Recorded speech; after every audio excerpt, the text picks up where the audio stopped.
नमस्कार। उदय लावण्यर माटी मनीषर मनर कथा को बा टॉप एडिटोरियल शो को आपण मानक स्वागत। आज आम माटी मनीषर मनर कथार प्रसंग रखीचु साइबर लुटेरा प्रसंग। एबे ओडिशा कहीं सारा भारत वर्ष में साइबर फ्रॉड बा साइबर लुटेरा मानकर संख्या बढ़ी बढ़ी चली। जदि पुलिस क्राइम ब्रांच बा सीबीआई डाले डाले जाउछंती साइबर लुटेरा माने पत्र पत्र जाउछंती। आज एक एमिति प्रसंग नहीं आम आसवार कारण होची जे एबे सारा ओडिशा कोण सारा भारत वर्ष रे व्हाट्सएप माध्यम रे विभिन्न समय रे फेक कॉल आपण मान पाखु आसुची। प्राय 929394 एमिति जोड़ा कि आम अनुमान करूँ विदेश रु कॉल होइथिबो। आज गोटे प्रसंग नहीं आम आसीचु। ये गोटे हूँ आज समाज रे गोटे न्यूज मंडन करिछि। से न्यूज रो सारांश हूँ पुओ को ड्रग्स मामला रे धरिथिबा कही बापा को लुटिले 50,000। ये गोटे सांघातिक कथा। केमिति होउछि ये घटना आमे आपन को किछि फोटो देउछु। प्रथमे आपन को व्हाट्सएप माध्यम रे कॉल आसीबो 92 रु। मो पाखु मध्य गत मासरे एक कॉल आसला। ये मु सीबीआई रु कहूछि। मुझे कौन काम अच्छी काटिदेले। एवं चलित मासरे गत सप्ताह पुनर्बार सेम कॉल रु कॉल आसीथिला जे आमे क्राइम ब्रांच रु कहूछु, सीआईडी रु कहूछु, सीबीआई रु कहूछु जे आपणक पुओ को आमे अरेस्ट करिछु। मु पचारि कोठी जागा कहले नहीं। तेबे यही समय मत पचारे आपणक पुओ कोठी मु कहली मो पाखे अच्छी। से नंबर मते काटिदेले। से जानीगले जे लोक पाखु हाथ मारी हेबनी कारण अर्थ नहीं हेब नहीं। आज आम जो प्रसंग रोचु सेम से भाया घटना घटी राजकनिका अंचल रे। तुम पुओ को आम ड्रग्स मामला धरीचु। फोन पे रे टंका दियो नहले पुओ को शूट करदेबु। एमिति एक फोन कॉल आसला राजकनिका थाना अंतर्गत काटना गाँव शिक्षक जसवंत पलाई निकट को। एक अजना नंबर व्हाट्सएप कॉल आसला। संपृक्त व्यक्ति निजकू क्राइम ब्रांच डीएसपी बोली कही परिचय देथिले। एठी आमे देखौछु से जो फोटो आमे आज मो पाखु जो कॉल आसला से व्यक्तिर फोटो देखि नियंतु ता नंबर मध्य देखि नियंतु।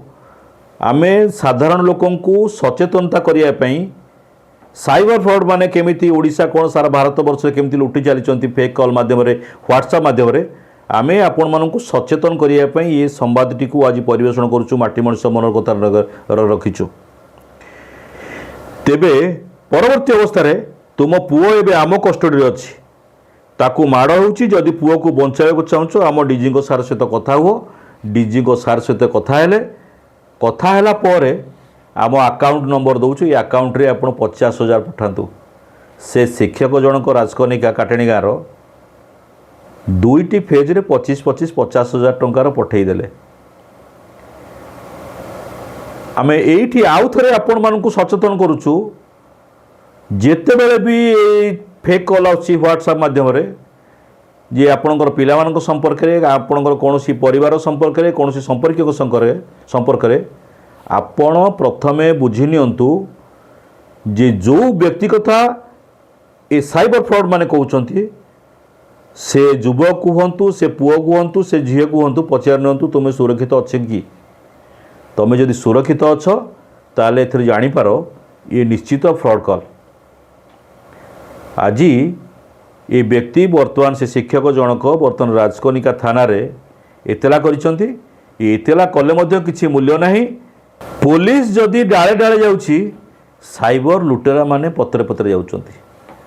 कौनसी प्रकार एमानंकर पुलिस एमानंकु धरिबारे सफल होई पारु नहीं। कौनसी प्रकार व्यवस्था मध्य करा जाई पारु नहीं। राज्य सरकार हुंतु केंद्र सरकार हुंतु केही भी आ ऊपर अंकुश लगे पारना जहा फल दिन को दिन साइबर लुटेरा मानकर संख्या बढ़ी बढ़ी चलुची आउ यार शिकार होउचंती साधारण लोक। तेणु आम आउ थे सचेतन करूँ आपण को जदि एभली फेक कॉल आसूची आपण मान निकट को तेबे प्रथमे परखी नियंतु जे जो पिला संपर्क रे जो संपर्कीय संपर्क रे आपण को फोन कॉल आसला से व्यक्ति ठीक भाव में सुरक्षित अच्छंती ना नहीं तेबे जानवे ये फेक कॉल नुहे। किंतु आम संपूर्ण भाव में कहूँ चाहूँ ये 92 नंबर जो नंबर सब कॉल आसूची बा 93 ରୁ 94 जो सब कॉल गुड़िक आसूची ये संपूर्ण फेक कॉल रही को परिचालना करुचंती यही भारत वर्ष विभिन्न राज्य भितर कोठी लोक या परिचालना करुचंती। जेतेबेले मो पाखु भी कॉल आसला तार सराउंडिंग आमको शुभुला जे 10-15 जन 20 जन व्यक्ति किसी ना किसी कथबार्ता होचंती सी आको कहउचंती सी ताको कहउचंती। आपण एथिरे भयभीत हुअंतु नहीं आम सचेतन करुचु एभली फेक कॉल आपण उठातु नहीं जदि बा उठाउचंती अजाणत तेबे कौनसी प्रकार अर्थ से व्यक्ति विशेष को दिंतु नहीं। प्रथमे आपण पुलिस निकट को जातु तापर अभियोग कर सारा पर से नंबर दिंतु पुलिस काले ट्रैक करिकी जानिबा पाइबो ए व्यक्ति विशेष को जगारू कॉल करुचंती।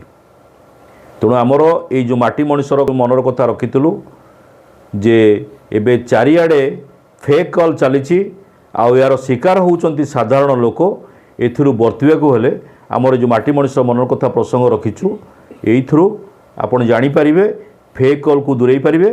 आज माटी मनीषर मनर कथारे केते गुडी प्रसंग आमे रखिदेलु आउ एक प्रसंग नै आमे आउ दिने आसीबु रहउछु। वंदे उत्कल जननी मु ओडिया मो भाषा भारी बढ़िया गर्व रे कहतु आमे ओडिया। जय हिंद।